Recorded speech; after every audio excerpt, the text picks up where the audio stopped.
What's going on, everybody? Happy mock draft episode of the 48 Minutes Basketball Network, our yearly tradition. One of my favorite episodes to do every year. So excited to be here, hanging with all of my friends who came on. Going to go around the panel real quick because we are waiting on one more, but we're going to start with my good friend, Mr. Kyle Brandon. How are you, pal? Good, man. Good to be back. Good to see you. Also making his triumphant return, Mr. Joe MiCucci. What's going on, man? It's good to see you. Your hair's gotten longer since I last saw you. Yeah, letting it grow a little bit, seeing how it goes. But we're winging it. I feel you. You know him regularly from as my co-host on At Large Bid, Mr. Taylor Bergfeld. What's going on, buddy? How are you? How are you? Good to see you again. We haven't done one since the Final Four, so. Yeah, after did North Carolina beat somebody? I can't remember now. So, I think they beat Duke in the Final Four, and then I don't think they played the championship game. It got rescheduled for COVID. So no, that was the national championship game. Oh yeah, right. Of course. How could I forget? So yeah, exactly. And of course, my good friend, my Xavier riding buddy, Mr. Donnie Menke. How are you, bud? I'm good. How are you, man? Good to see everybody. So excited to be here. It's mock draft day. We are waiting on Parker Fields to get here as he has the 4th pick. So I don't know how fast or slow this will go. But if you're tuning in on YouTube, Facebook, Twitter, welcome. Happy to see you. We will have the slides up here so you can kind of follow along with who's picking what for what team. But we're going to go ahead and get started. As we wait for Parker to get in, we'll go and get started anyway. So at the number 1 pick, Kyle Brandon for the 2nd year in a row. Pick number 1 overall, but this time with the Orlando Magic. Yeah. You're on the clock. All right. I'm not going to make you guys wait. With the first pick, the Orlando Magic are going to take Jabari Smith out of Auburn. For me, this came down to really 2 people. It came down to Jabari Smith or Chet. I went with Jabari Smith because I really didn't see any holes in his game, and I think he fits perfectly with the core 4 that they already have in Orlando. 6'10", incredible perimeter shooter, and not just for being 6'10". He's legitimately one of the best shooters in this draft, if not the best shooter in the draft. Shot 42% on 5.5 shots per game. He had one game against Vanderbilt where he hit 7 threes, and that was in like 28 minutes. So I just really see that translating into the next level. Wendell Carter will be there as their big man. So he can kind of catch all that stuff down low. And then they have Franz Wagner on the wing as well. And then we know their backcourt with Suggs that they just got, and then Cole Anthony and Markelle Fultz as well. So those guys for the next half decade or so are kind of just going to grow together. The Magic got something pretty exciting there. Also defensively, he could be all defense. He's a hard hustler. His dad was in the NBA, so he kind of just grew up, watching the work ethic and stuff like that, and it translates to his game. So I think we lost Kyle there for a second. Yeah. So that's all right. Shot creator, but I lost you. We're good. He's back. He's back. What he was saying with Jabari, like the biggest thing is just from the college standpoint.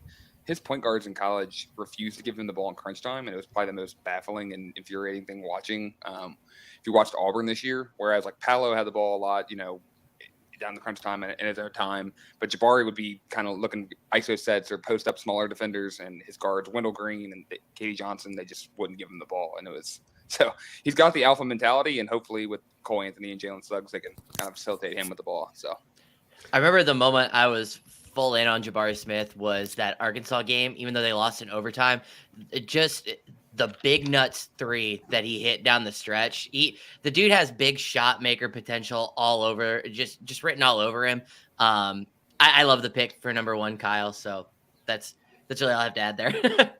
I have more of a general question. Do you think? Obviously we'll let our draft play out, but do you think picks 1 and 3 could flip flop, where 2 will probably be the same? Like I think Jabari or Paolo could be 1, and Chet to okay. I'm not going to draft for whoever at 2, but I think that's a more likely situation.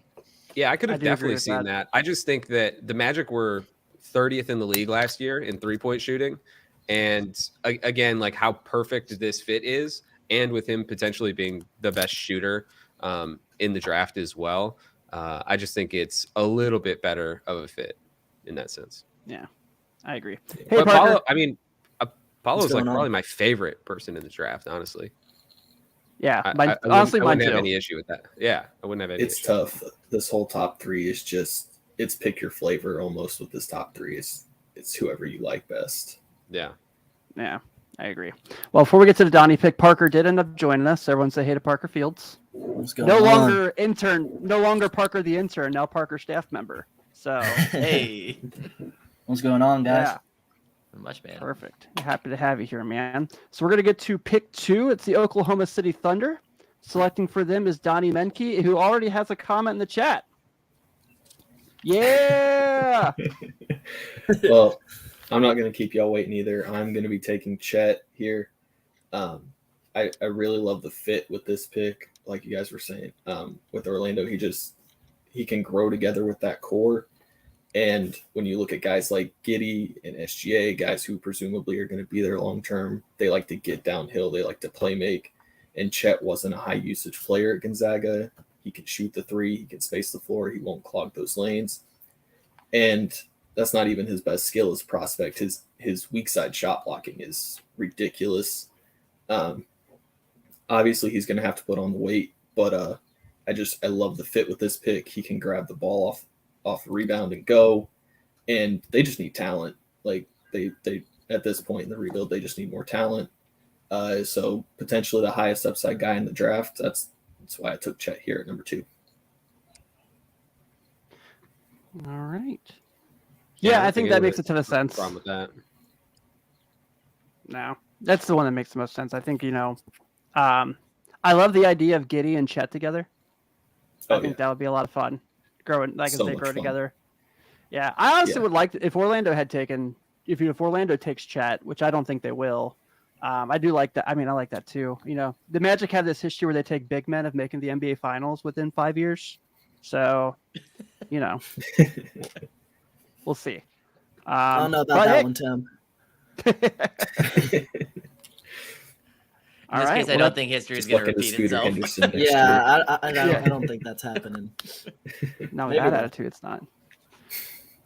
All right, so we'll go to 3 with the Houston Rockets, and our good friend Joe MiCucci is on the clock with the Rockets. So at least with this pick, I felt like I had one of the easier jobs because I just needed to see what happened at 1 and 2. And personally, I am elated because the Houston Rockets are going to take Bala Banchero. He's actually the number 1 on my personal big board. I love Paolo a lot. We know that he is probably out of the 3 guys. I think he's the most NBA ready, in my opinion, with the 3-level scoring. We know he's got elite handling for his size. His assist to turnover ratio is off the charts. Crazy good playmaker. Now, the one thing that is going to be a little bit of an issue early on in Houston is that with them trading away Christian Wood, leading up into the draft, that front court is now looking like him and Alpi Şengün. It's going to leave a lot to be desired defensively. I think defensively is where he's going to have to focus on the most growing. But yeah, I think Paolo, it's a no-brainer pick at 3 for me. Like I said, I think it was. I think if you're Houston, you're just seeing what happens at 1 and 2. Yeah, I love Paolo. Yeah, I think he kind of answered the second half of the game issues. I know Taylor, but once he figured out how to drink pickle juice and not get cramps and sit out second halves, he ended up being a pretty darn good player. So That was a real thing. I remember texting Tim, I think a couple times during the season, and I was like, is this something that we should be concerned about? Like he was really struggling in those second halves, just like staying on the court and like being healthy. You know what I mean? Just like, I don't know, not cramping out of a game or something like that. But something like he loses 7 pounds per game or something because of like dude, he's I saw that. dehydrated and stuff like that. It doesn't even seem possible. Solution. Yeah, it's wild. Yeah, it's crazy. I really like his passing fit there too. With I think he's really underrated as a passer. And when you got a guy like Jalen Green already on your team, that could just really unlock him and Şengün too. I'm definitely going to kind of touch on this more when we get to them at 17, but they really at the goal of this draft outside of talent is to create more floor spacing for Jalen Green. And I think Paolo immediately helps that as well. Kind of to your point, Donnie. It's just it really a secondary playmaker that can help Jalen get to his spots more often than not. And that's kind of what I was going to piggyback off of. A lot of times his issue in college was with spacing. Mark Williams, phenomenal talent. I'm sure we'll talk about him at length here soon. But there's a lot of times in games they'd post him up on the high on the elbow, and Mark Williams is 2 feet away from him, and he really can't attack or anything like that. So when NBA game, when the court's a little bit bigger and he can be able to space himself out there, I feel like he's going to thrive in the situations. Because in college, he was the best player on the court every time he stepped on it. And if he had a smaller defender on him, he would take him down in the post. I think back to the North Carolina games when Leaky Black would try to guard him. He would take Leaky down to the post. Or when Brady Manick would try to guard him, he would take Brady out on the perimeter, kind of have his way with him. He was phenomenal in the Final Four game. But I love the fit. I think his game, out of the top 3 picks, I think he has the most potential. I think Jabari is a really good shooter now, or I think if Paolo can develop a jump shot 2 or 3 years in, like, the sky's the limit for him. So I love how physical he plays, honestly. Like, I told Tim today, like, he's third for me of the big 3, like, of the big 3 picks. He's third for me, honestly, but like, as a diehard Kentucky fan, he absolutely manhandled us that second game of the year. Was it the first or second game? He absolutely was just bodying Sheboy, and that's the national player of the year, and that dude's a monster. So it tells you he's ready. I could see him being like, of course, got to bring up the Pistons here. I could see him being like 2018, like Blake Griffin kind of vibes, right? Where he's able to kind of create his own shot, be physical, take it down low if he has to. Yeah. Yeah, I like that. I think it's a good comp. I feel like he's got the least bust potential. Yeah. Yeah, I do agree with that. All right, Parker, your debut pick. No pressure or anything, buddy. Number 4, the Sacramento Kings on the board. Parker Fields. Don't do it. All right. Honestly, I don't really want to be the Kings here. They don't have the best luck with this. And I'm not drafting a point guard like they do every year, literally. I'm not taking a top 5 point guard this year. I'm going to draft Benedict Mathurin, the shooting guard out of No way. Let's go. That's who y'all were talking about? That's your boy you were talking about? We stand Ben Math. Yes, we do. I love Mathurin. I'm taking Mathurin for the Kings here because he's more of a wing. He's not playing the point guard position, and as everybody knows, the Kings' backcourt is just filled with Davion Mitchell and De'Aaron Fox at point guard. They don't need another point guard, and I just like Mathurin's upside. Like, he's such a crafty offensive player. But to go along with that, he's so extremely athletic at 6'6" on the wing. He's a freak athlete. Everybody's seen all his poster dunks from this last season, especially that one against, I think it was TCU in the tournament. The dude's just a monster, and I think he's just going to be so versatile in the NBA, be able to guard 4 positions, and that's pretty much how the NBA is today. At worst, I think he would be like Mikal Bridges, something like that. Whoa! At worst, Mikal Bridges. At worst. That's what I'm thinking. What's his at best, Parker? This is a top 4 pick. I want to be Mikal Bridges, top 4 pick at least. I'm not trying to draft a bust for my team. But you're the king, so you know. Yeah, so he might be a bust. Yeah, that's some bad luck. So if you went with a 6'6" wing, why Ben Math? I have some over, thoughts, but why Ben Math over Shaedon Sharpe? Honestly, because the Kings consistently draft busts, and I think Shaedon Sharpe has much higher potential. But if I'm the Kings here, I want to take a safer pick that I think will end up being better. I personally, I don't like this pick. I love Ben Mathurin, but when you look at what this team is building with Fox and Sabonis, you think it's going to be half court heavy. Just as someone who just watched Sabonis for the last 3 or 4 years in Indiana. He makes his money off of the half-court sets. And the one thing about Ben Math's game that he does struggle with is his half-court offense. These are actually I actually had this written down for my scouting report on him. This is per Rafael Barlow of the NBA Big Board. He shot 33% on jumpers overall in the half-court offense, 32 on catch and shoot, and 26% on unguarded catch and shoot jumpers in the half-court. I don't like the fit personally for Sacramento. I think they need someone that has a bit more success. I love his cutting abilities. I can see it working with Sabonis, but those half-court numbers do worry me with with what they're building with their 2 cornerstone stars right now, at least. I understand that what you're saying there and everything, but I think he has good shot mechanics. He has good fundamentals, and a lot of times you see NBA players develop great jump shots that weren't that great of shooters in college. That happens all the time. So that's what I think.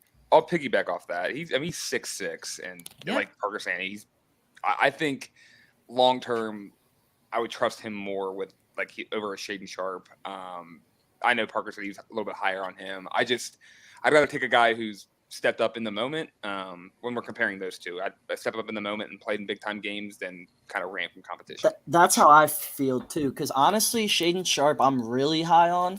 But if I'm the Kings here, which is how I drafted it as, if I'm the Kings, I take Benedict Mathurin just because he's a much safer pick. And which means they'll take Sharp and do the exact opposite. Yeah, the Kings just struggle with drafting Buzz, so I took a more safer pick. And as much as it's true with the Sabonis in the half court, I think the opposite is true with how Fox and Davion Mitchell pair. Fox is obviously a fast transition guy, and then they got Davion Mitchell so that they could get more defensive stops so that they can push the ball in transition, I think, a little more. So I think it might balance it out a little bit. So it's just funny to me. It's funny if they do make that pick. It brings me back to why would you trade Tyrese Halliburton if you're trying to build a transition heavy team? I agree. Yeah, I agree with that too. Yeah. I think it's fun. I think Parker picking the fun pick at 4. Oh, it's a fun pick, but it's fun. Yeah, a lot of fun. Yeah. Yeah, well, that brings us to our first of our hometown picks, as Kyle Brandon is on the board with his beloved Detroit Pistons at number 5. Which, man, draft just opened up quite a bit for you. Let's go. This is easy. We get Jaden Ivey. This is great. We get the most athletic guard in the draft, which you love. Our backcourt is now set. Now we have Cade and we have Jaden Ivey. Can't be more excited about that. I don't know if the Kings will actually take Ben Math. I wouldn't bet on that, but I would really, really hope that this is kind of best case scenario for the Pistons would be to get Jaden Ivey. I mean, incredible finisher at the rim. Really good shooter from 3. I think really the only hole in his game is that mid-range shot, which don't want it, don't need it, I guess. I just think this would be perfect for Detroit to fill that gap. They've really needed. I mean, they've taken so many swings in the backcourt. Guys like Kennard, guys like Killian Hayes, and it just hasn't worked out.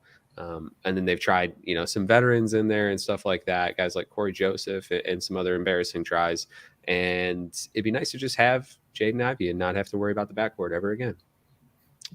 I think they would immediately move up to my must-use team in 2K with Cade and Jaden Ivey. I'd be dunking on everybody. But it'd be so fun. It'd be so fun. I mean, I would say half or a good amount of the college basketball season, it was Oscar and Jaden Ivey as National Player of the Year, and Johnny Davis as well. But Keegan Murray, yeah, I mean, right? He was one of the top few that could have won the award. Similar to what I said about Paolo, Jaden Ivey. I mean, Matt Painter would play 2 7-footers on the court at the same time with Trevion Williams and Zach Edey. So Ivey would be trying to drive and bounce into his own guy half the time. So I'm very excited to see him in the open floor. And I think, like Kyle said, Detroit would be home run. I think they'd take it and run with it. So yeah, I mean they would essentially get the best guard in 2 years in a row in the draft. So that would be huge. That would be huge. Donnie and I could attest that Sadiq Bey would look just like he did at Villanova, just having the 2 best guards around him and just stand in the corner, just sitting right there waiting for the ball, with his hands up, waiting for the ball. Like it would be easy for him. Incredible. And then just get DeAndre Ayton and you're good. Yeah, that's it. That's easy enough. Just a nice core. Yeah, absolutely. Yeah, I like the pick. Obviously, I'm a big fan of IE. Actually, back when I was covering Notre Dame athletics, I interviewed his mom before she got the head coaching job at Notre Dame, and totally didn't realize who it was. And I was like, "Oh yeah, okay, cool, yeah." So that was kind of funny. Yeah, Jaden Ivey only worked out for 2 teams. He worked out for Orlando, which I don't think anyone here believes that he'll go number 1. And then the other team was Detroit. So I know that the Pistons have a lot of interest. Jaden has a lot of interest as well. His mom played in the WNBA, and she played for two teams. She played for Joe's. What is the Indiana Fever? Fever. The Fever. Indiana Fever. Fever. The Indiana Fever, yeah. And then she played for Detroit as well. So he has some roots here. So Yeah, I'm a big Jaden Ivey fan, so I would be excited Love even Jaden if they have Ivey. that in the Central Division. Our second hometown pick, our good friend, the Indiana Pacers are now on the clock, and our good friend Joe MiCucci is making the pick. Yeah, so I don't like that I'm making this pick, but reason will win above all. In true Indiana Pacers fashion, they're going to take the safe pick. They're going to take Keegan Murray out of Iowa. Really, everything of my personal self does not want this to happen. I love everything about Keegan Murray's game on paper and on tape, but I just get these just bad heebie-jeebies about if he goes to the Pacers. I don't know. But I think pairing him not only with Tyrese Halliburton, I think he's a great front court mate for Miles Turner, should they choose to keep Turner. I think it was KOC who recently said that, Keegan Murray is like Domantas Sabonis if Domantas Sabonis had a 3-game and like played without relying on being on the post from that perfect mate standpoint. Really the only thing I would say that would worry me a little bit with reason, not just my, heebie-jeebie take, is that was his improvement from the 3-point line actually real this season, or will he regress to a bit of a mean? But other than that, I think he's got Indiana Pacer written all over him. You get the Iowa State connection with Halliburton. It's a pick that makes sense. So we're going to take Keegan Murray out of Iowa. I like it. I like Love Keegan Murray a lot. Love him. Yeah. I was Yeah, at the I was at the Big Ten tournament game this year. I think it was Iowa, Indiana in the semifinal game. He had like 32 points and Yeah, it was effortless. I love the way, genuinely, I love the way he's able to efficiently get to the rim and draw fouls without causing offensive fouls of his own. Like it reminds me of Jimmy Butler in a sense, just the way that it's like he doesn't look like he has the speed that he's gonna force that foul, but somehow he gets to the line. He hits clutch shots. Like he was huge throughout that Big Ten tournament run. Like I don't know. If we pick him, I will swallow my pride and be excited. But I just for some reason, I don't know. Personally, I think Ben Math is the perfect fit there. So if Ben Math's on the board and the Pacers don't take him, I'll be in shambles. All right. Can I just real quick? If we assume that the Kings actually take Jaden Ivey, Yeah. Just let me go through this crazy conspiracy theory here. We're going to the multiverse where Parker takes someone else. Please. The Pistons, the VP of Ops there and their chief of staff is Josh Bartelstein. Josh Bartelstein's dad is Mark Bartel, who is the CEO of a sports agency group that just signed Keegan Murray. So I know that the Pistons love Keegan Murray. They have that connection there. I don't think that Keegan Murray gets past 6. I'd be shocked if he got past 5 because I really do think that he is one of the best players in the draft. Not a lot of holes in his game. One of the best college basketball players last year. It's just kind of an all-around complete guy. I don't have any concerns either with his draft age. No. So I would be stoked if I was you, Joe. I'd probably be stoked come December, January, just but be happy. In June, I would be like, Look how Duarte worked out. I know. Right? Yeah.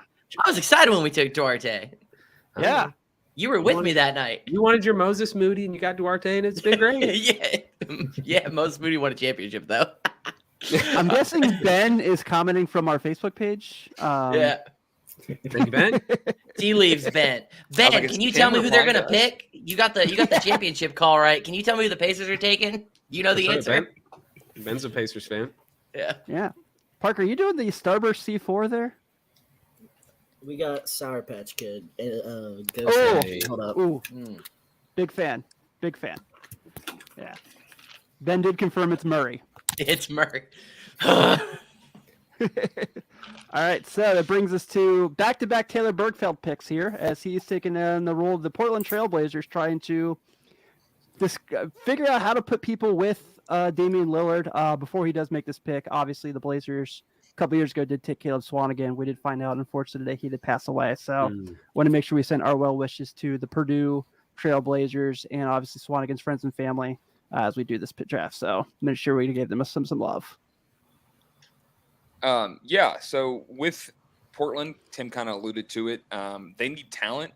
Anybody that can pair alongside of Damian Lillard will be an asset for them.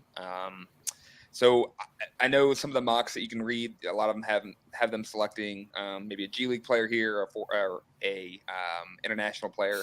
But I'm going to stick to my roots as a college basketball guy. I think I'm going to go with one of the best college basketball players here. I'm going to take Johnny Davis. When I look at his game and look at CJ's game, I think they're very compatible, and I think he could slide right in with Dame and be a guy that is comfortable playing off the ball, but also can go get a bucket when he has to. Efficient shooter. Wisconsin plays at a dreadful pace. He was still able to put up pretty good numbers this year. If you went back and watched the tournament game, the Iowa State game, he was the only one that was able to create a shot or get a bucket when they needed it. But I really like Davis's game. Decent defender, good passer. You know, I think he's got a solid frame. I think he can kind of slide in alongside Dame. And I know they got Anthony Simons as well, but I think, you know, those three are a young core that Dame can help mold if he decides to move on elsewhere, or, you know, kind of mold with them as they try to rebound into relevancy again. So. Did it have anything to do with the fact he had a Taco Bell commercial? Well, it's very bold. I mean, I love the deal, but like, if you're not like a top 5 pick, like once he falls a little bit, like Taco Bell, like make a commercial for the 18th overall pick is a weird look. So, yes, Johnny Davis is a guy. Johnny Davis is a guy. The more that I've watched his tape, kind of leading up to this mock draft, the more I like him. I wasn't huge on him come season's end, but dude is a certified bucket getter, man. Like I feel like him going to Portland would be a lot of fun. It'd always be like they trade away McCollum at the deadline and they just replace him with a younger version of CJ McCollum, maybe a little bit smaller, but dude that should just go out and catch fire immediately.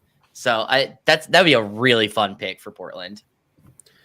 Yeah, Portland has a history of finishing really well in the regular season, like at least getting, you know, a decent amount of wins, high 40s, maybe 50 wins or whatnot.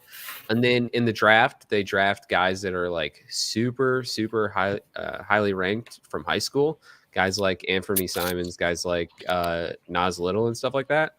I would just imagine that if Shaedon Sharpe was on the board, that they would kind of do the same thing. They would take the number 1 high school recruit, just given their track record. Yeah, absolutely. Yeah. And I would have no problem with Johnny Davis. Yep. I just kind of look back on what they have done in the past, and with, like, you know, and maybe that was just them taking swings with, you know, later first round draft picks instead of, you know, number 7, because usually they're drafting a little later there. But again, I would say maybe Shaedon Sharpe here. Yeah, I love that. I think I was between Johnny Davis and Shaedon Sharpe, and I think both of them, their skill sets will pair up nicely with Dame. So, yeah, I agree. I think it's also fair to note too that this is the 7th pick is also like it's been one of the most talked about picks about potentially getting shopped around. So I'll open this to everybody. Do you guys think Portland actually makes this pick, or do you think we're going to see a trade for them actually going out for a more veteran savvy guy to put next to Dame? I think we see a trade. Yeah, I did too. Yeah, I think they're going to trade this pick. Who's going to say it? Jeremy Grant. They're going to trade. They're going to trade for Jeremy Grant. Kyle's going to say it. Please. They're going to trade for Jeremy Grant. I think it's with the Bulls because they traded the Bulls. This was almost a Bulls pick. If they had finished out of the top 10, it was going to be the Bulls pick. So I don't know if they have like a situation where they can trade the pick necessarily because of the whole Stepien rule. They can trade it. Okay. All right. Yeah. Okay, cool. Just figured. So I guess, Taylor, that means now you're picking as David Griffin and the New Orleans Pelicans as you try to get Zion healthy, and you had a really good run last year, and You get this blessing from the Los Angeles Lakers at number So, 8.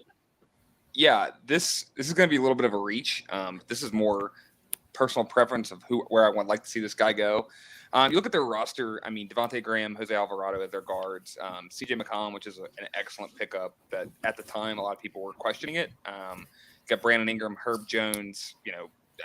The list goes on. And Najee on. Marshall. Right, exactly. Former Your ex-guys. guy. They're set in the backcourt. So my pick is going to be in the front court. Obviously, we all want to see Zion get back to where he was at in college, but I'll take a guy that didn't who flourished in the tournament against Chet Holmgren. It's Jalen Duren from University of Memphis. I like that Love pick. it. That's a good Love pick. it.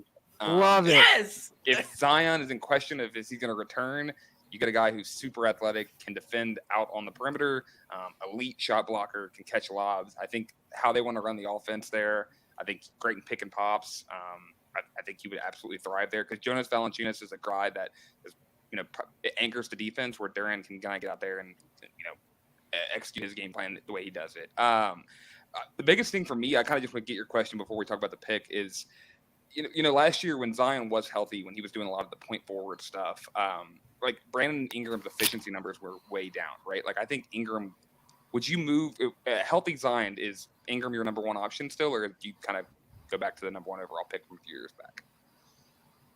I kind of still It's think it's Zion. Ingram because of what he did in the playoffs. No That still way. goes Zion. I It's think it's definitely Zion. Zion. Yeah. Zion averaged I mean, his 20. Shaq level love- efficiency. I in his love second Yeah, Brandon 2 year. years Ingram. ago he was Yeah. shooting above 60% and averaging 27. I think it's Zion. I Yeah, love Brandon same. Ingram, but I'm rolling Zion on that pick I Right. agree. or on that question. And that's The an small elite sample- young duo, but it's got to be Zion. Right. Yeah. I mean, it's a great problem to have if you're New Orleans, but I think taking Duren here can be a great backup plan if Zion doesn't get back to what we hope he gets back to. So, And Duren- I They really just had the like number Jalen 8 Duren. pick. what'd you say? I really liked Duren, and then I saw him in person, and I loved him. That game was awesome. Oh my, dude! The things he's literally Superman athletically. Like that is who he is athletically. He has a tendency to kind of take a play off here and there, but when he's like full on and like his head's in the game, I think he could be really, really good. I honestly thought you might take him at the Knicks pick at 11, so I was kind of shocked. But yeah, I really like the pick. He should have His just range- graduated high school too. He's only Yeah. 18. He's really young. That's I think close. that's the key thing to remember with Duren is that like he is one of the youngest players in this draft, and he's still just A specimen. yeah. That's the best word to use, Mark. He is a freaking specimen, Yeah. man. Oh my god, I love that pick, Taylor. That might be my favorite pick. That might be when it's all Yeah. said and done. That's probably Same. my favorite pick of the night. I was gonna take him at 9. I'm not gonna lie with the Spurs. I was gonna take him as a backup. I would have How loved do- it still. How do we feel about them drafting at number 8 just a couple years ago and taking a center in Jackson Hayes? I think I love Hayes. He's a Cincinnati kid, so I'm always going to root for him. Yeah. But I think Duren has a much higher upside. Much. Oh higher yeah, upside. for sure. Yeah, he's They like, played yeah, Hayes he at the looks like 4 too this year because Valanciunas can spread the floor, so they had Hayes at the 4. But now with Zion back, yeah, I don't know where he's Yeah. gonna fit. right. Yeah, I just like. Does Duren go to your number 3 center behind Valanciunas and Hayes, or does Hayes become your number 3 center? I would think I think Jalen's a little better than Jackson Hayes. Maybe not off the bounce, but I think Yeah, I agree. I just yeah. yeah. So Fun mock, guys. Fun Oh my mock. God, yes. We're at number 9 now. The San Antonio Spurs for their first of 3 picks. Ooh. Our good All friend Parker right. Fields back in All the right, field. for this pick, I'm definitely going the best available because he's by far the best talent left, I think. I'm not the biggest fan of him because he never actually played for my school, so that kind of sucked. But you still committed there. You were on the bench, cheering on. So I'm going to take Shaden Sharp, the shooting guard out of Kentucky. And Yeah. I just think, honestly, this pick, alongside DeJounte Murray, Keldon Johnson, that young core they got, Pirtle, I think he'll just fit right in. He's by far the most talented player left on the board, I feel like, and I just think it's the obvious pick right now. It's not with the Spurs, usually do because they'd usually, draft an older player or a European player of some sort. But I like Shaden Sharp here, even if it's not what the Spurs would normally do. Yeah, At him and 9, their it's hard to developmental pass that. system, Yeah. Yeah, it's just that'd be crazy. Oh yeah. Yeah. They just kind of need upside at this point, I think. And Sharp's one of the highest ones in the draft. If you watch like his EYBL tape, it's hilarious though, because it's like as soon as he crosses half court, he's throwing it up. No fear, no shame. He's like, give me the Yeah, ball, I'm shooting. That's what we said about LaMelo, and he ended up becoming like the most unselfish player ever. literally. I think that might be one of those scenarios where he's like, I'm the most talented person on this team. I need to be the one taking the shot. But really, Parker, I love this pick. Like, Love it. I think San Antonio might be like the best landing spot for Sharp because of, like you mentioned, just the developmental program they have down there. They're one of those organizations that they will take the time. Like, they are willing to be patient and see this thing through. I mean, last year they took Primo. Yeah, Primo out of Alabama. So they already have this history of taking super young guys as well. So I could see this really working out for them really nicely. I mean, yeah, look at Keldon Johnson, for example. Like, he was more of a project. People viewed him coming out. His first year, he spent the whole year in the G League, and then bam, second year, he's starting for them. And then last year, he had a breakout He's on year. the Olympic team. On the Olympic team last summer. And that's another player that was highly touted out of high school and then slipped more in the draft. He didn't have the best freshman year. And I just think their development, they're going to make Shaden Sharp a really good player in the NBA. Yeah, and plus, just finally getting a dude on that roster that is just genuinely freakishly athletic. Like, Yeah. I know the Pacers had him in for a draft workout beginning of this week, late last week, and a video leaked of him just casually attempting alley-oop through the leg dunks to himself at the end of his workout. Like, I saw back that. to That's back crazy. to back to back. It's just like you see the upside, and it's crazy. Yeah, God, I love Sharp. I think he's going to be awesome. I did too. Hey, before I make the Wizards pick, we got this comment from Derpy Gaming. Do the Cavs trade back with the Spurs, trading the 14th pick for 20 and 25? I don't think there's much difference between 14 and 20 in this draft, honestly. Yeah, I don't either. I don't think I would do it.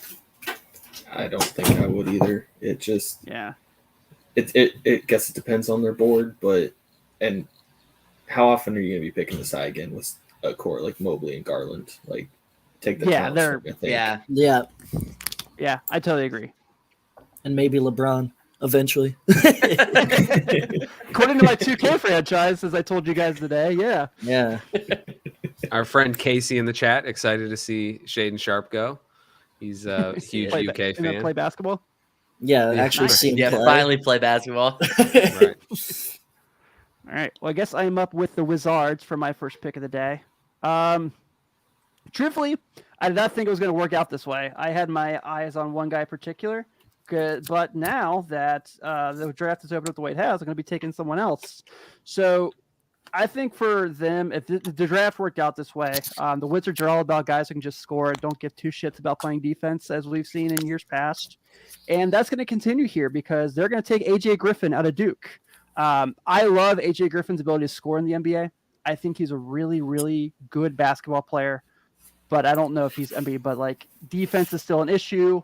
I love his ability to score. Like I said, I love his ability to get to the rim. He's a good 3-point shooter. I mean, at Duke last year, he shot 44% from three.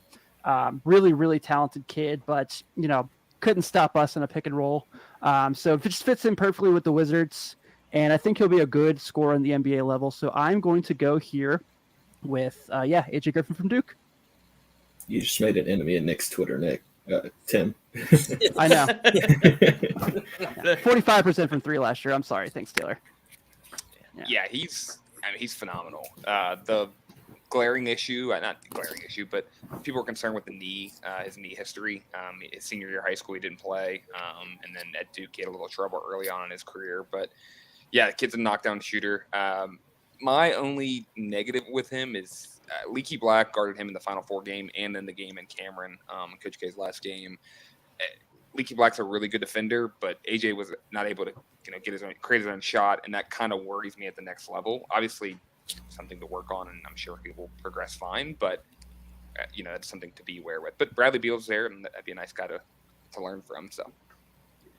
Yeah. If they could, if Washington could get a point guard on that team, he would be a fantastic fit. Like, I think one of the best traits that he has is his off-ball movement.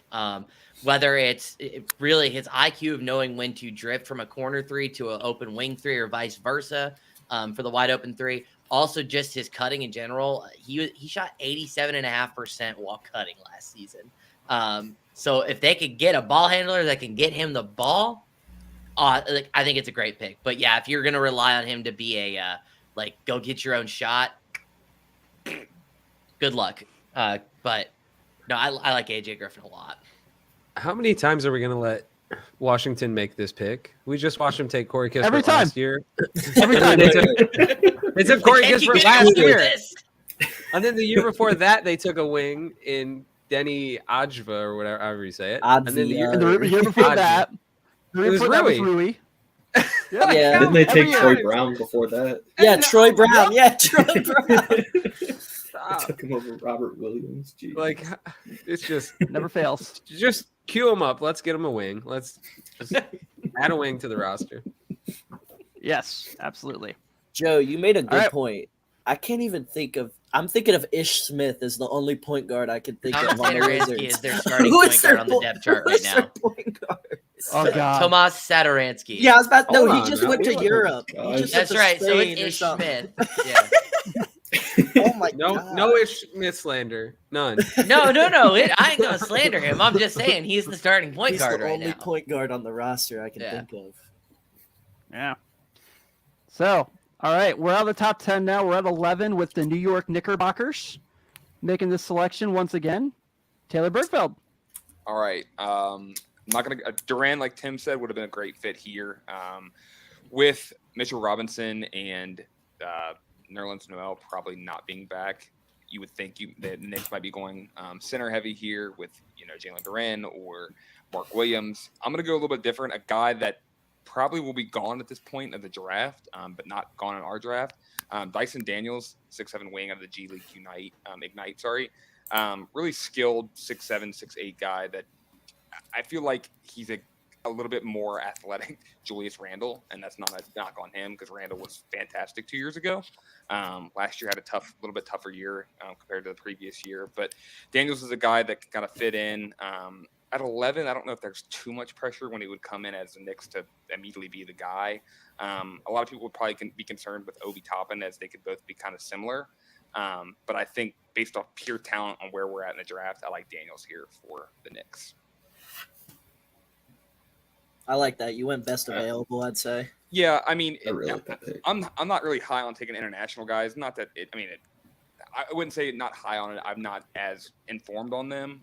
I'll watch tape and stuff, but I think Daniels is a guy. Even G League Ignite. I mean, there's some guys that he's a guy that would have been a surefire stud in college, and I think he's worth the risk here if you're the Knicks at 11. So, All right, so the draft is at the Barclays Center. It's going to be filled with Knicks fans. What is going to be their reaction if they take him? Boo. Because none of them will have seen him play. Yeah, right. Yeah. Exactly. Because Mark Williams or Duran will be there, and it'll be somebody they've seen in especially if Chet. Right. And when Chet goes, and how Duran played against Gonzaga in the tournament. So, but yeah, absolutely, they will boo anybody. Yeah. Yeah, I think Dyson Daniels though he's awesome. Can defend multiple positions. He's got the upside to be a secondary ball handler.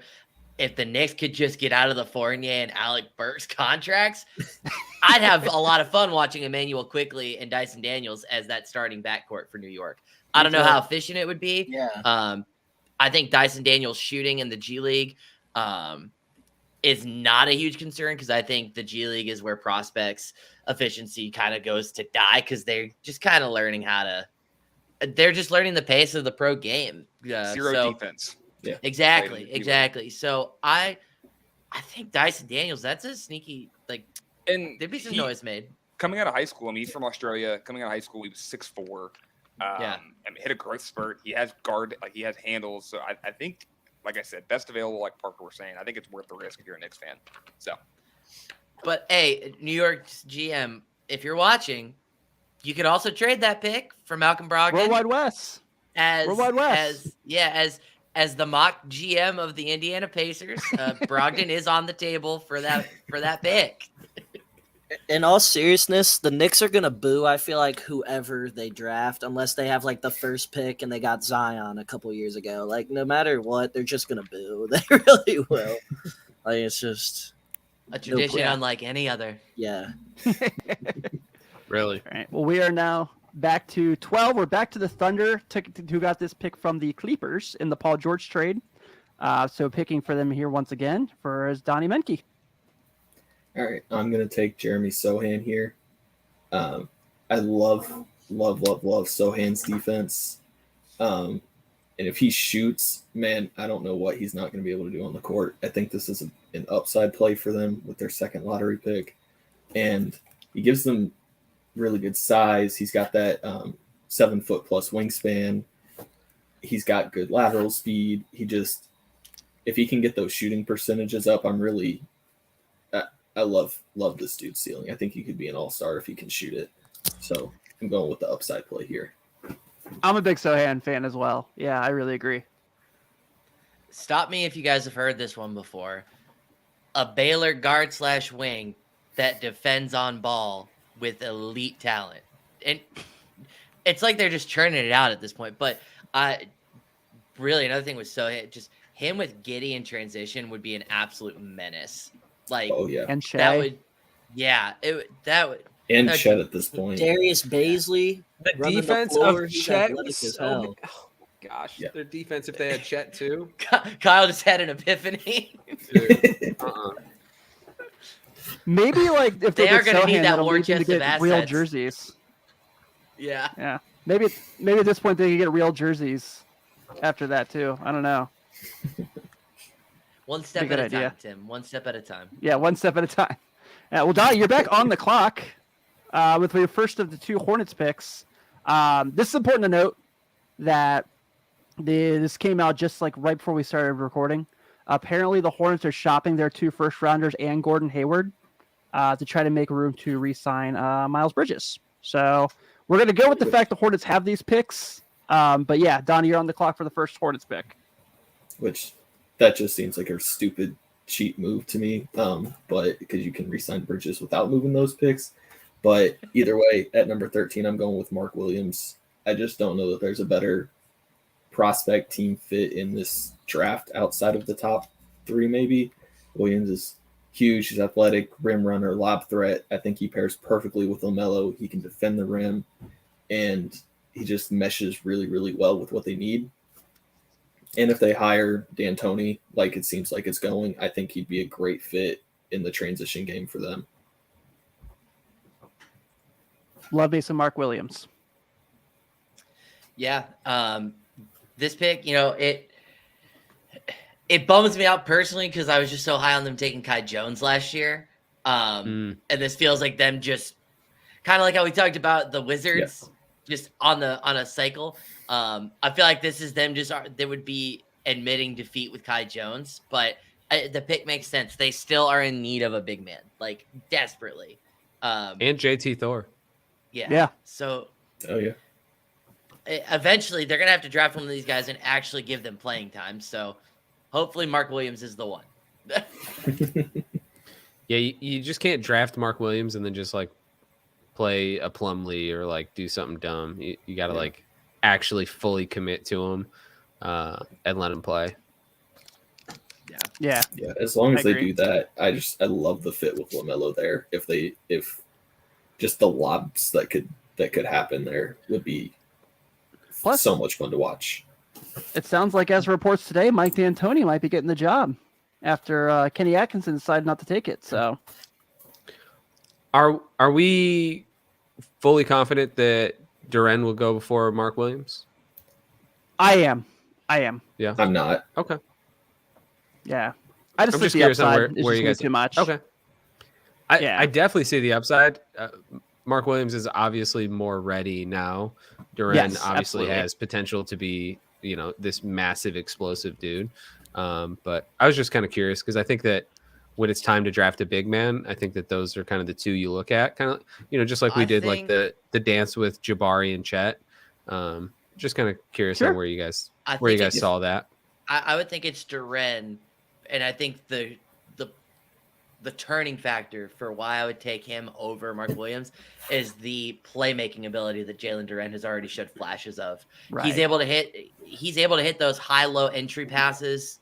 That's some high-level stuff. He finds those backdoor cutters. So I think the playmaking ability of Jalen Duran is what would give him the edge over Mark Williams, and at least in the immediate. Yeah, I agree. That was I a like tough it. decision. Yeah. Well, Donnie, you're about to be up again here in a second after I make my pick for the Cavaliers, ending the lottery with pick 14. This was kind of easy for me. I kind of had this guy circled for the Cavs for a while now. Donnie and I were lucky enough to watch him play in person this year, and we just shook our heads at his shot-making ability. He scored from all three levels. I found out today that he played against Parker in AAU and gave him the business. So that 3 makes me want to times. draft him even more. I'm taking from Ohio State, Malachi Brannon. I think his shooting ability, his scoring ability just make a ton of sense. 3-level scorer. The Cavs are going to look to get more scoring off their bench unit to go with guys like Love and go with guys like Jetty and Lowry. Also, it's a guy that could really threaten Isaac Okoro for starting position because Isaac Okoro has not shown the ability to score yet in the NBA. Also worth noting that Malachi Brannon went to St. Vincent St. Mary High School, and that seemed to work out for the Cavs the last time they took someone from that school. So yeah, I'm sticking with Brannon here. I love Brandon at this spot. I just don't know where else you're going to get a guy like this with where they're headed. Just so much scoring upside. It's ridiculous. Just he's got a lot of work to do on defense. I'm not going to deny that, but No, yeah, man, absolutely. can he score.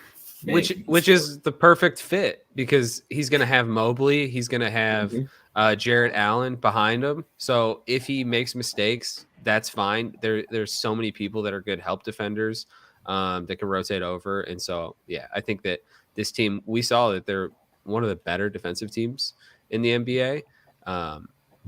They just need scoring. So I think it's a great pick.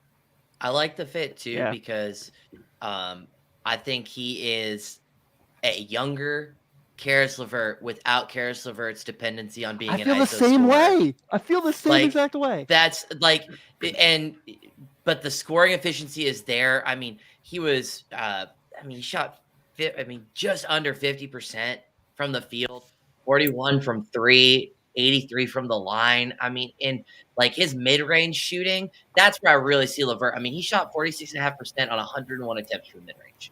It's just, dude's kind of like what I was saying about Johnny Davis. He's a certified bucket getter for sure. And you pair him with Darius Garland or somebody where he doesn't have to have the ball in his hands all the time and can just run around like a hyena, basically, just getting crazy. Not hyena, a cheetah, a gazelle, whatever runs and just gets open. I love Brandon to the Cavs. That's a fun pick. Yeah, it's like my favorite pick I was going to make. So I was excited it worked out the way it did. Love that. All right, well, that's the end of the lottery. So I guess to recap so far, we've got Jabari at 1, Chet at 2, Paolo at 3, Parker coming in with the Heat at 4, with Ben Mathurin. At 5 for the Pistons, we have Kyle Brandon taking Jaden Ivey. At 6 with the Pacers, we have Keegan Murray. At 7 with the Blazers, Taylor, who did you take at 7? I already forgot. I didn't write these down. I'm sorry. Johnny Davis. Yeah. Johnny Davis. Johnny Davis. Thank you. At 8, we had another high shocking pick of Jalen Duran going to New Orleans. 9, Parker took Shaedon Sharpe as the best available. 10, I took AJ Griffin. 11 with the Knicks, Taylor took Dyson Daniels. Thank you, Joe, for having that in the chat. And at 12 with the Thunder, Donnie took Jeremy Sohan. That so far seems like the best value pick of the draft so far. At 13, Donnie also had the Hornets and took Jesus, I should have wrote these down. Mark Williams. Donnie, who'd you take at 13? Mark Williams, thank you. And at 14, I took Malachi Brandon for Ohio State, so that rounds out the lottery. It won't work out this way, but I think it's fun how this went, so I'm liking it. Yeah. Yeah. All right, and now Yeah. we got the remainder of the first round starting at 15 with the Hornets, and that brings Donnie back on the clock. By way of the Pelicans. This was a tough pick, but I settled on Ochai Agbaji here. Just ready to play right now, plug and play, 3-and-D. I mean, he just got better every year. Maybe he's already capped at his ceiling, but I think he's going to be a useful role player for a long time. And with the Hornets looking like they want to make a playoff push, this is the guy I settled on. Yeah. Yeah, I like that pick. I think it's a good one. Anyone want to touch on that real quick before we move to the next pick? Agbaji gives me the same kind of vibes as he could be this year's Chris Duarte, where really it's the 3-and-D vibes from it. I think the only real difference I don't see is that Agbaji's a little bit more afraid to attack the rim, but I think you put him next to LaMelo where he just needs to, in Kyle Brandon's words, you don't gotta get ready if you stay ready. Shit. I think you put him in that scenario. That's a really good fit for Charlotte. Yeah, I agree. All right, brings us to Parker with the Hawks pick at 17. All right, like Donnie said before, this pick I'm going for somebody that I could think can be plugged in and play right away. A little less on the potential side, but I think he's going to be a solid player no matter what and going to have quite a few contracts in the NBA. So I'm going to take EJ Liddell, power forward out of Ohio State. You son of a bitch! Tim told me today he was high on him. He did. But, yeah, I just think he's going to be able to stretch the floor for the Hawks, which we know the Hawks shoot a lot of threes. They like to shoot a lot of threes. I feel like he's in that position, be John Collins' backup. He rebounds well for his size. He plays bigger than 6'7". I feel like he plays like he's 6'9" or 6'10", honestly. And, yeah, I just think he's going to be a solid role player for the Hawks for years to come if they draft him. And he would be able to play right away, just like Donnie said about Ochai. He can play right Back now. to intern status, Parker. Back to intern status. I feel way better now that I wasn't the only person that had their pick absolutely ramshackled by Parker in this draft. EJ Liddell, man, like I think the thing with him is that he went through the draft process, pre-draft process, I should say, was told what he needed to improve on, and all he did was go back to school and improve on it this season. He needed to improve his shooting and perimeter defending. And knocked it out of the park. So yeah, I think that's a really solid pick there. 37% from three this year, which I mean isn't the greatest shooter in the world, but that's solid. That's all he needs to do. Solid. Exactly. Yeah. Donnie and I saw that Ohio State team in person, and we were shocked Xavier beat them. We were like, this team is really good. So Liddell had 8 blocks? Yeah, 8 blocks. 8 blocks in one game. 2 top 20 picks on that team. Yeah, and also got dunked on pretty badly by Paul Scruggs. Yeah. That was fun. Yes. Obviously, I've ever All read right. that arena, but 17, the Hawks by way of the Brooklyn Nets and the James Harden trade. This is back to Joe. Yeah, so with 17 and 26, I think this is where things get interesting for Houston. Realistically, I think one or both of these picks gets traded. But if Houston is making this pick, I think they take Ousmane Dieng from the New Zealand Breakers by way of France. For starters, right now the NBL is on a hot streak with prospects. The last 2 years, they've had 2 of the better rookies in LaMelo Ball and Josh Giddey.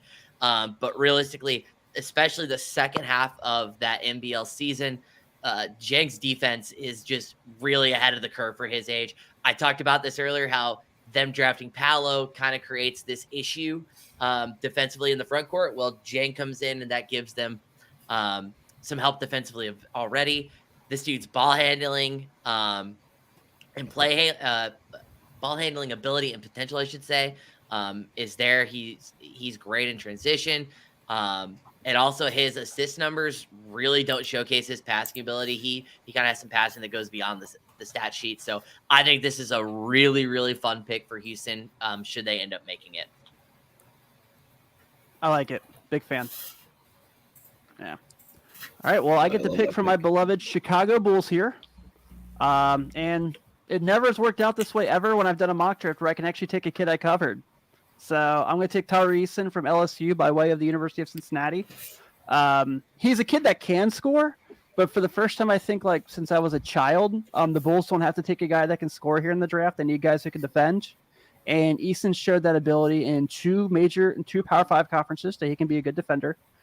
He's shown the ability to kind of be a game changer in games. He's shown the ability to start and come off the bench and be effective. It's really, really a solid upside pick here. I like his defensive ability. He does have the ability to score. I think as far as like being a guy who can back up Pat Williams is really going to be a dynamic thing for him as well. So yeah, I'll take Tari Eason for here. So first time ever I get to take a kid I've actually covered and interviewed. So pretty excited. I love that, especially what you said about Patrick Williams.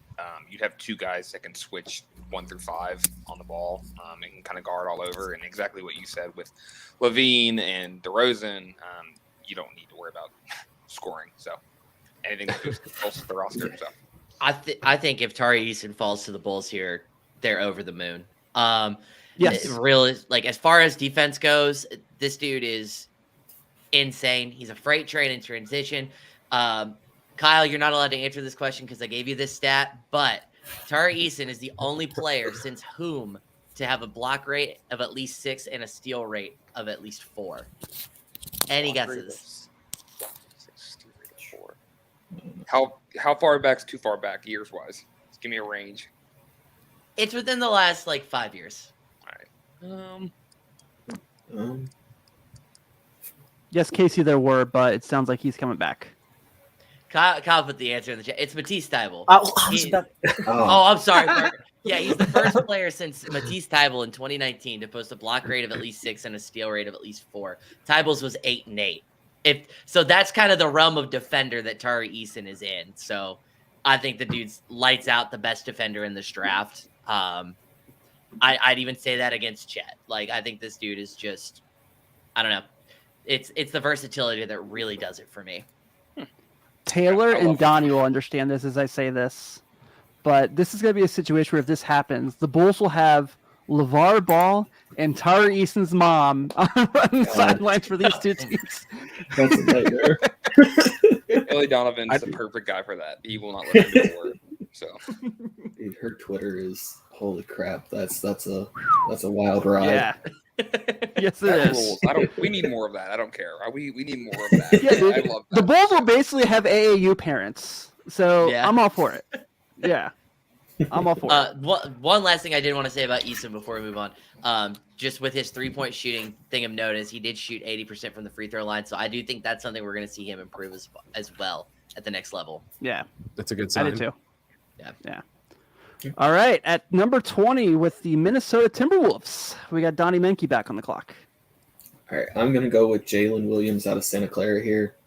I really think this dude can end up being the steal of the draft. He's already 21 years old, but he's 6'5", almost 6'6". He's got a massive wingspan, 7'2", and he really, really lit up the combine. Just did everything he did in college, but against better competition. And he feels like the guy who can be a glue guy almost while being a good, reliable shooter. And I think that's one of the biggest needs on the Timberwolves right now. Love it. Yeah. I thought about taking Jalen. I thought about taking him at 17 for Houston. I thought about His it 18 too. His pick I and thought roll about play, 14, yeah. his pick and roll game is It's- fire. Oh, yeah. So he played in the WCC, St. Mary's, Gonzaga, BYU. I mean, there's some decent teams in a watered down league most of the years, but last year the WCC was actually pretty good. He averaged like 17, 6, and 8 in those games, and it's like, all right, like he can clearly, and like Donnie said, in the combine, and he level up in competition. He's playing better, so he's only going to thrive. I think that's a steal so far in the draft. Also, he's like one of the guys who's really improved his stock so much because he actually played at the draft combine, and Oh, yeah. his combine tape is stat sheet stuffer, and just so good. I'll be more shocked if he's not in the lottery Thursday than where we typically. Yeah, I was really surprised he fell this far. I was gonna say I could actually see him ending up being a lottery pick if he keeps rising at the rate he is right now. Yeah, Oh, yeah. Who I agree. Definitely who would see fall out of the lottery then? Who would you see falling out? it. Williams, maybe. Mark Williams might fall out. Yeah, Okay. that would be my. I could see Charlotte taking him, or if Charlotte makes a trade, it could be for someone wanting to trade up to take Jalen. Yeah. Okay. Yeah. One of the bigs or Jeremy Sohan. I mean, they're all kind of similar range. But yeah, kind of. They said. I could see the Cavs take him too. I just think he would fit Yeah. really well there. Really could. Yeah. But now I really want Malachi Branham to go there after we all three agreed on it. It made me feel good about myself. Yeah. All right, let's get to the Spurs by way of the Raptors and the Kawhi Leonard trade. So, Parker, you back up with the Spurs, I think, for the second of their 3 picks.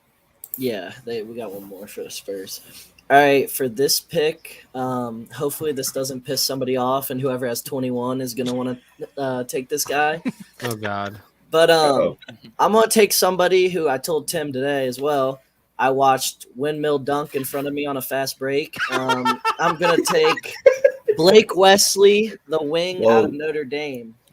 And, I mean, firsthand experience, like literally guarding, he is an athletic freak, this dude. Like, he's like, watch his tape as well. Like, he's so quick. His athleticism is off the charts. And like you guys were talking about with me earlier, the Spurs, they need athleticism. And if they get Shaedon Sharpe and Blake Wesley, that's 2 freakish athletes to add to their core.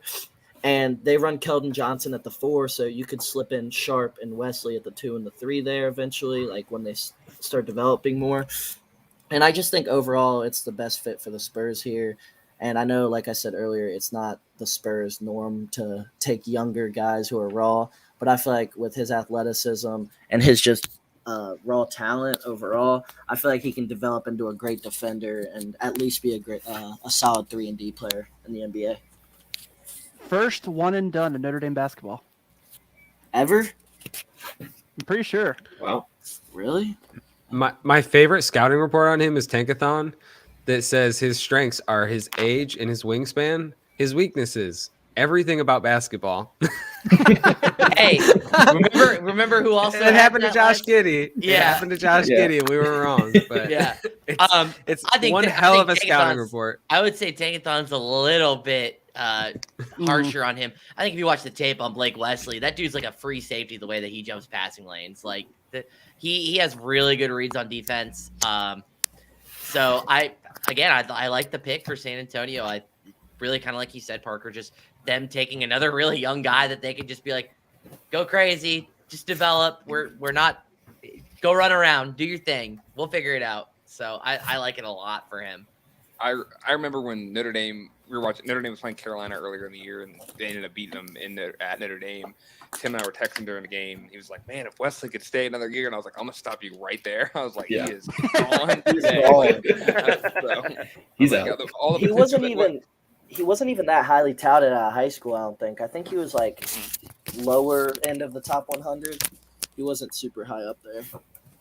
Parker, can you send us the clip when he dunked on you? He didn't dunk on me. It's on Ball's Life. I promise you. I'm on Ball's No. Life trailing a fast break. I'm just trailing in the background. There's like 2 of my other teammates just trailing in the background.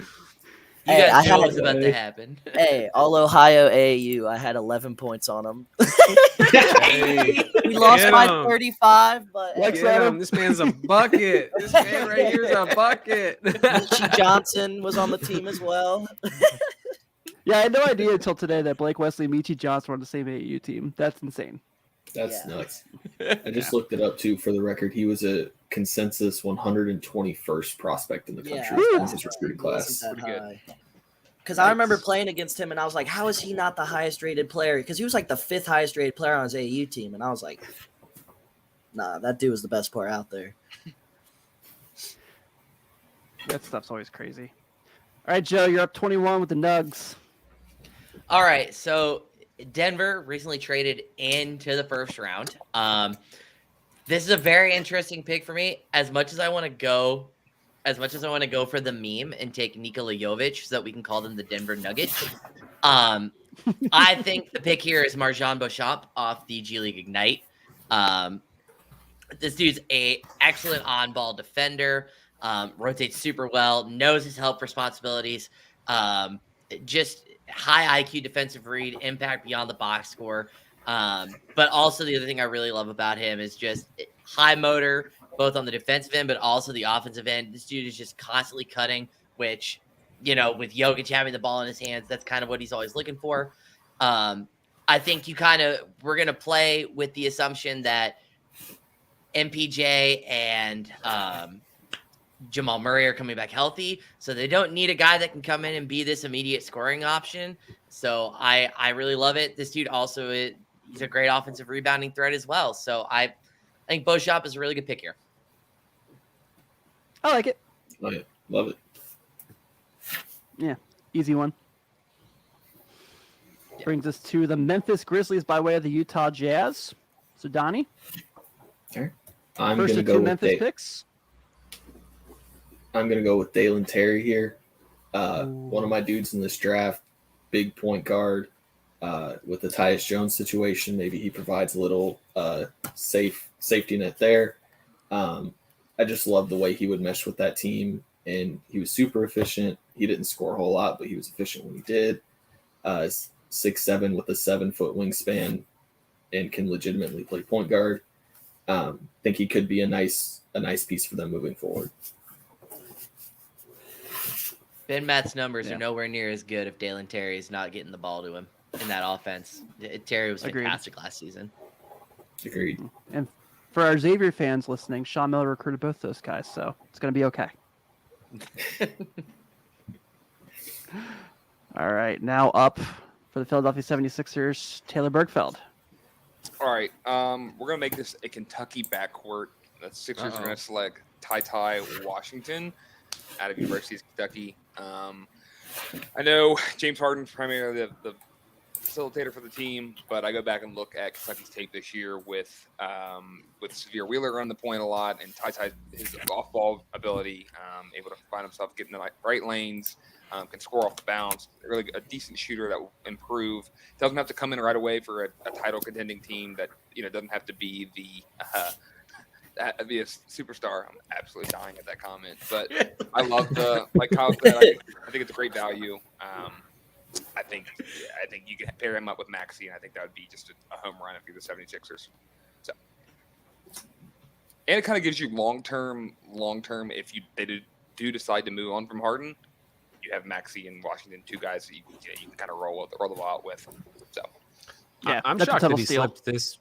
Yeah, I'm shocked that he slipped this low. Honestly, I think he has potential to be closer to that lottery. So. This is a guy at one point of the season I thought was the best point guard prospect coming into the draft. He's fallen on my board. I don't still feel that way, but I mean, there's signs there. I love Ty. Yeah, agreed. Yeah, I agree. All right, we're now up to the Milwaukee Bucks, and Parker's on the clock with the Bucks. All right, for this pick, I'm taking a hometown kid here. He was literally I believe he was a top 5 player in the country out of high school. Had a disappointing season this year because he went to play for his dad at a mid-major school, and then he struggled with the injuries and COVID this year. But just off the highest potential here, because I don't think he has to come in right away and play for the Bucks. They're going to be competing for another championship next year. And I'm going to take Patrick Baldwin Jr. here. I think he's the best available. I think as a stretch 4, stretch 3, or can play the 3. He's very versatile. And I just I like his guard skills for how tall and how lanky he is. And I just feel like he's a modern just basketball player. He'll really be able to play wherever for the Bucks, and eventually can be a key player for them. I didn't think about this as a possibility, but I love it. Yeah, I think that it was tough in college for him because I think what he was asked to do was to be that guy for a team. Mm-hmm. And I think that he is definitely a role player. Can be, I'll say a 3-and-D player. Obviously his 3-point shot making ability isn't excellent, but I think it has potential. But I could just see him kind of being one of those quote unquote 3-and-D role players on a team with huge upside for sure. This is a guy they could literally put with the herd for like half the year and just like go figure out your mechanics on your jump shot Yeah. and come back and be ready for the playoffs. That's what I was thinking. This was more of he has really high potential. He could definitely end up never even playing really in the NBA consistent minutes, but I could also see him being a starter for a good amount of time. Like I feel like it's a potential pick here at 24. I respect the move of him wanting to go play for his dad, but it was definitely in hopes of keeping his job. And this was the worst case scenario that could have happened. Everything that happened last year. Absolutely. Yeah. And the thing is COVID and everything that you can name. I mean, it was polar. Me and Tim were supposed to cover him, and then he didn't end up playing that day. He had COVID. And I got COVID. Yeah. Thanks for reminding me, Parker. My other worry with him is he had terrible agility testing at the combine. Like, I'm not sure the athleticism is going to hold up for him in the NBA. Yeah, it's a good point. Yeah, it's a really good point. I really thought he would go back to. Sorry, we'll move on. I really thought he would go back to college and go in the portal. There was interest from Carolina's in Kentucky. There was a lot of schools that were like paging out that go back in and refine yourself because what's one more year in college, but. It's like I think Milwaukee would be a best case scenario for him. So, yeah, I agree. Well, Parker, you're back up with the Spurs pick by way of the Celtics. Okay, for this pick, I'm gonna do the opposite of what I've been doing with the Spurs here. I'm gonna take somebody with more experience who I believe can come in and play right away. And I'm just not sold on Trey Jones, honestly, as your backup point guard. I feel like you could improve on that, and I'm going to take Andrew Nembhard out of Gonzaga here. I just feel like he's a great floor general. I remember watching him at Florida as a freshman before he transferred and everything. Like, I was really impressed by him then, and just the way he developed over his college career. He got more efficient. He's just a solid pick here, or player, and I feel like he's going to be a good floor general and a solid backup point guard in the NBA. Damn. Wow. I love that. This could be the Jordan Poole of the draft. With Kennedy Chandler at this point, I think, but I like the pick. Yeah, I do like it too. All right, Joe, with the third Rockets pick of the night by way of the Dallas Mavericks. All right, so I think this is for sure a pick the Rockets will not be making, but we'll throw someone out there. I had two names written down for this pick. Dalen Terry was one of them. He got taken already, so I'm going to say they're going to take the other name I have written down, and this is really just going to be a best available. They'll take Kennedy Chandler. I know they have Kevin Porter Jr. already, but Dennis Schroeder's your backup point guard, so go ahead and just plan to get somebody else out there. They'll grab him. It's the dude that has really great defensive upside, I think, his steals per game. If he's on the floor at the same time as Jalen Green at any point, that opens up some transition reads. This is more of just a best available pick. Love it. I dig it. I like it. I really dig it. Schroeder sucks, so you need a replacement. Yeah. Schroeder's gone. Schroeder's gone. Yeah, he's not going to be on the Rockets. There's no way. I think he's out. Oh yeah. We were cracking up, Parker and I today, where that Kenyon Martin Jr. asked for a trade. Yeah. What? Yeah, KJ Martin He requested a trade. Wants out of the organization. Like, where's he gonna go? Like a different tank job? Like, where's he want to go? The Pistons or the Magic? Hold on now. Hold on.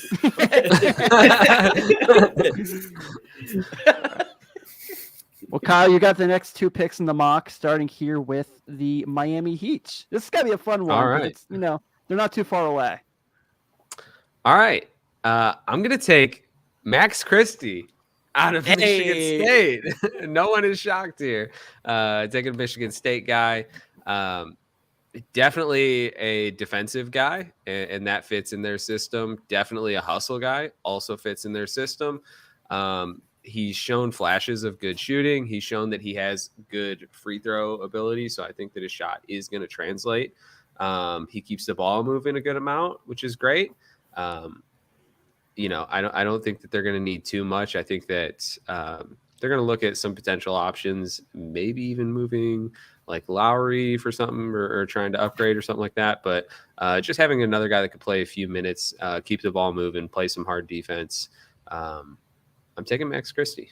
And I've heard that he's had excellent workouts and really done a lot to move himself up on a lot of boards during the combine and everything. So I don't think it's that much of a stretch. No, I like it. I love Also, it. has anyone noticed in the chat we got a lot of Kai Soto fans in here? Everyone's showing some Kai. We got a lot of Kai Soto love in the chat tonight. I hope he works out. I'm excited for him. So It's got to be a lonely island. God, you know what? Godspeed to the Kai Soto troopers. You know. yeah, I love it. I'll take it. Kyle, back to back here as you now have the NBA champion Golden State Warriors. Sorry, Donnie. Unnecessary. Unnecessary. But I'm still grieving the loss. Yeah. With this pick, I'm going to take Walker Kessler, Ooh, a guy. love like it. that one. Yeah, a guy that can provide, an interior presence for them. Obviously, he played alongside Jabari at Auburn. Good shot blocker, really good, just defender all around. And he's a guy, at 21, I think that he can, spend a little time in their developmental league. And, if stuff doesn't work out with Wiseman, they have Walker Kessler to fall back on. I think that with Draymond and with Wiseman, it's a little unsure of kind of what the front court of the future looks like for them. So let's lock up Walker Kessler here. I love that. I love it. National Defensive Player of the Year. Mhm. Just can do it all. And you add that with Wiseman, with Looney, with what they already have. Like, I'm Yep. sure he'd be amazing. So, love that pick. Thank you. Yeah, I'm a big fan. Brings us to Donnie with the Memphis Grizzlies for their second pick of the draft. Did I miss something, or is Nikola Jovic still available? He got taken. He's still there? Okay. Oh, I did. No, he's there. No, I thought. No, he's there. Oh. I think. I He's thought there. Joe did take him. I'm sorry. 'Cause, that's right. You made the meme joke. Okay. Yeah, I'm going to take him here. I think he's just a really great upside play this late in the draft. He's still only 19 years old. And I just think getting a guy with that kind of upside this late would be a great pick for the Grizzlies. Yeah, I like it. One pick away from me closing the door with the Nikola Jovic joke, but no, I like the pick here. I was ready to go. No, I think Jovic there is that's incredible value. If you're Really good Memphis. value. We got some people from the Philippines hanging out with us tonight. Welcome. Thanks for tuning in. What's going Appreciate on? you. Love it. All right, Joe. 30 and final. You're closing out the draft. Well, that's Parker. Hold on. There you are. Everyone has glasses but Kyle and Taylor and Donnie.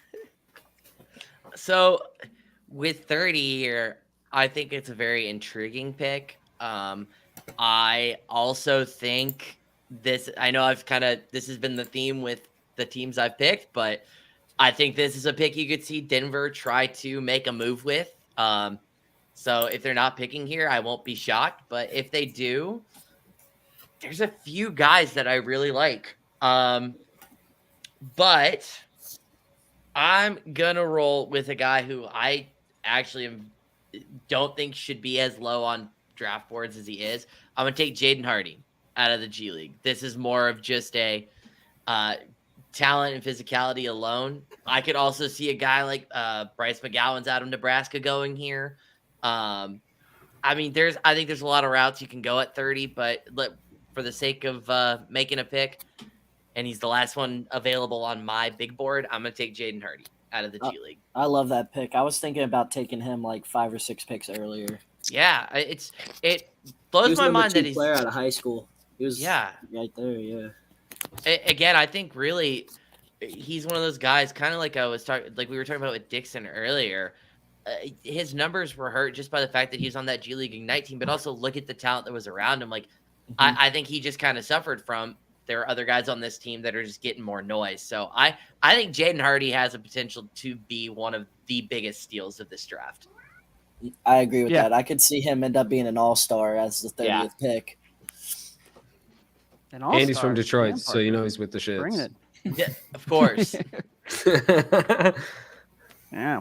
Well, that rounds out our first round mock draft. I love doing this episode every year. My goal for this week myself is to, after I figure out who all we took, I'll write a second round mock draft for the website, so we can kind of keep everyone up the line there. But this was a lot of fun. Real quick,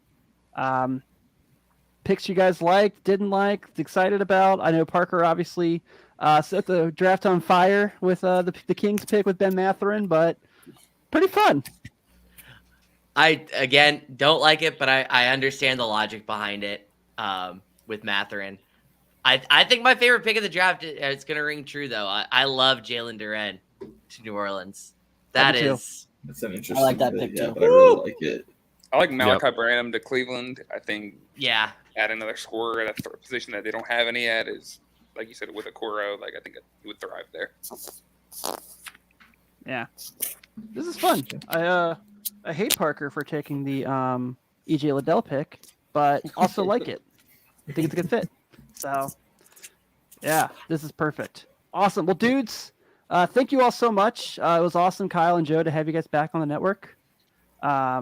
Really appreciate it. Donnie, every time you come back on, we're going to test the piano in the background, just letting you know.